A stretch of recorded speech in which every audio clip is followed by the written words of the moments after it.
Germany, a heavy defeat appears to be looming for Chancellor Olaf Scholz in the latest election held in North Rhine-Westphalia, Germany's most populous state.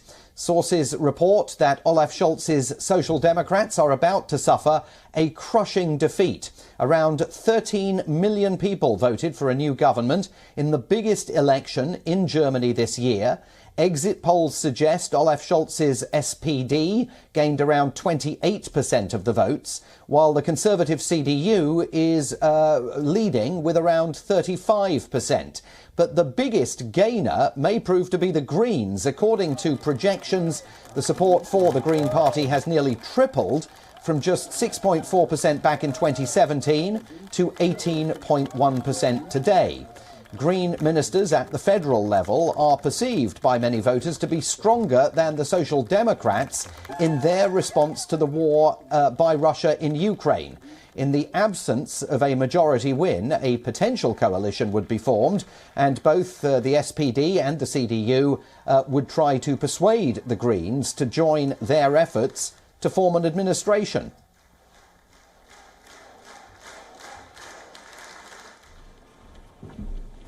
The Greens are strong winners of this election. So, of course, the talks with the Greens are particularly important, and I think it is clear that there is no government mandate for the Social Democrats in North Rhine-Westphalia.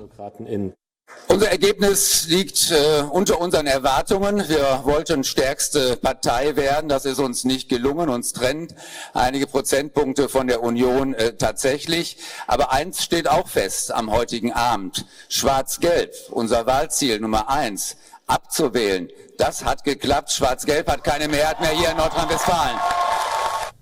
Chancellor Scholz has held the reins of Europe's biggest economy for less than 6 months. The likely loss of North Rhine-Westphalia would be a big blow for him. His ratings have been sliding since the war in Ukraine began. Critics accuse him of hesitancy to provide heavy weapons to help Kiev resist Russia's invasion. Joining me now from Berlin, live, is WION's man in the German capital, Trent Murray. Trent, good to see you there today. What does all of this mean for the German Chancellor Olaf Scholz? It's a pretty early rejection of his leadership, right?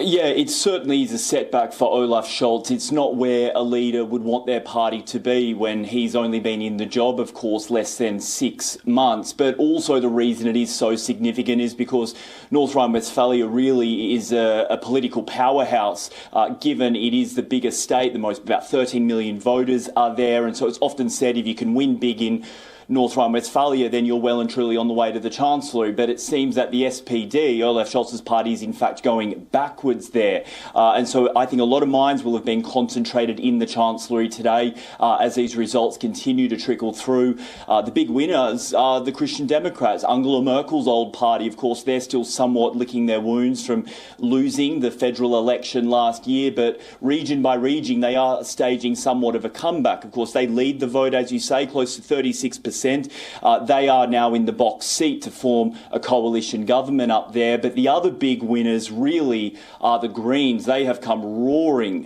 forward in this election. 18.2% of the vote share. Now, that is up 12%. They are at an unprecedented high. And I think that really does come off the back, as you say, of two very high-profile Greens in this country. Annalena Baerbock, the German foreign minister, who is now on the news nightly, given the war in Ukraine, and also Robert Habeck, the economy minister, again, the man trying to handle all of the money and the economic fallout caused by the war. So we, of course, now have to see what coalition government will be put together. It is still possible for the SPD to put together a coalition government. It would need the Greens and the much smaller pro-business FDP party. But most analysts here expect it won't go that way. In fact, the Greens will probably pair up with the Christian Democrats. And by doing that, they send a signal here in Berlin that the SPD at a federal level needs to essentially be on its toes, because the Greens are willing to work with the Christian Democrats if this coalition government federally, for some reason, doesn't work out. And Trent, what message does all of this suggest about the impact of Ukraine on the German electorate and on German politics?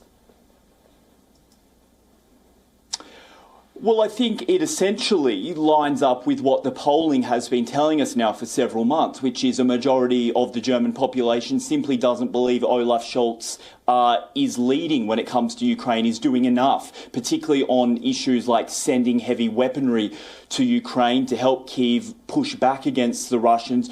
Also, long-running questions over his party's relationship with Russia. It was Gerhard Schröder, the former SPD Chancellor, that was the chairman of Nord Stream 2, continues to have links to Russia. And the SPD were big supporters of that gas policy, which has now got Germany really unstuck, given the war in Ukraine, and has found them desperately now trying to talk to Qatar and Norway to find LNG elsewhere, given the threat now that Russia is going to turn off the gas here. So I think it will, as I say, concentrate minds in the Chancellery, really make Olaf Scholz think about whether he's taken the public temperature correctly in all of this, and maybe whether he does need to step up more to help Ukraine, more like the UK and the United States has. He's been hesitant so far, but we may just see a shift given the bloody nose he's got over the weekend from this very important election. Fascinating stuff. The long coattails of Ukraine. Trent Murray, WION's correspondent in Berlin, thanks very much indeed for that live update.